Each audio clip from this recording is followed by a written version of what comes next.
Hey, Roy here. I'd like to talk to you about love. And I'd like to talk to you about it because we just had Valentine's Day, and you may have got some cards, you may have got some flowers, you may have got nothing, um, and you may have given some things. I want to talk to you about the most important love, and that's the love for yourself. And I've experienced unconditional love fairly late in my life. And it was such an important event for me that it was very different from any love that I'd ever had. And I just want to share with you because over the years, I guess in my maturity, I've kind of learned how to talk on leadership, the language that's necessary for leadership. When I was a young man, I don't think I had that language very clear. And because of that, I think I spent a lot of time kind of being concerned of the good opinion of others and trying to control everything. And I kind of guess I suffered for most of all of the normal sufferings that go on. I remember once my brother, when I was very young, he said, "Oh, you just love yourself." And I went, "No, I do. No, I don't. No, I don't." I was in complete denial, thinking that was wrong. If you'd asked me that today, I would have said absolutely. And so I just want to ask the question, how much do you love yourself? Because in my view, my experience is always about a mirror. Whatever the amount of love you have for you is exactly the mirror that you have for others, and that what others have for you. It just kind of mirrors back. And, I just think it's so important to get that. And I want to give you a really big tip. It's really from our biggest. Hi Murray, how are you? Good to see you. And hello, all the others coming on this. Great. Biggest tip I can ever say is let go of wanting everyone to love you.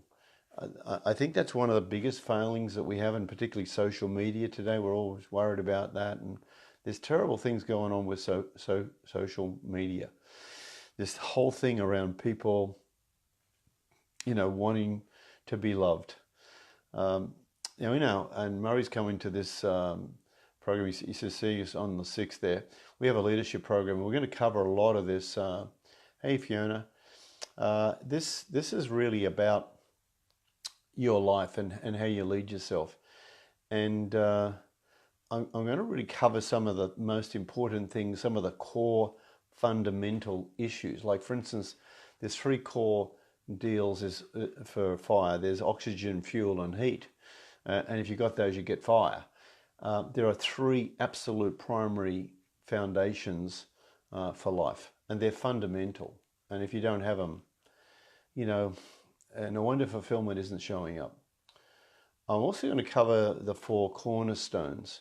It's really in order for you to engage and really be empowered in relationship, for a real relationship to exist. These cornerstones are really, really powerful. So, big time stuff. And there's like 5 contexts that I work with. And it's not just like some sequence of things, it's a constellation. It's the way things are. So if you might find this valuable, come online, come and say hello to us. And, hang out. If you want to know these things, I can send them to you. If you don't come to the program, but I won't release them till after. But just drop us a line and say, yeah, I'd like to know some of these things. But let me leave you with this thought, and that is, how much are you loving yourself? How much time do you spend really in meditation with the most important love? Well, it's probably the second most important love. The really most important love is the love of God, or if you call it consciousness or infinite power, whatever you call it. But truly, that's the love that's deep inside you, and that's the love that really is expressed. So romantic love is just the love that happens, and it's a beautiful thing. And my marriage now, going all the years it's gone on with, there are 3 stages of love. I think I mentioned before. There's that romantic love when it's just highly infatuated love, and it's a beautiful love, and from time to time it pops back, but it's not the same as you get older. You go to the 2nd stage of love. It's quite a deep love, the 2nd stage. It's very, very empowering love, and with that great responsibility. You've got children, you've got various things, and you've got mortgages and a whole range of stuff. And then the third love you have is a different love again. It's just the most beautiful love of togetherness and connection. It is the most empowering love of all loves. And that's the love I'm into right now. And it's a most beautiful thing, most beautiful thing. So namaste to you. I wish you well. Love yourself. Give up the thought of trying to have everyone love you. They're on their own mission. If you love yourself and you're caring and respectful to others, I'm sure they will show up accordingly for you. So enjoy and make this week your week of loving yourself. Take care. And thanks for all the lovely stars and hearts and things. Beautiful. Love it all. Take care. Namaste.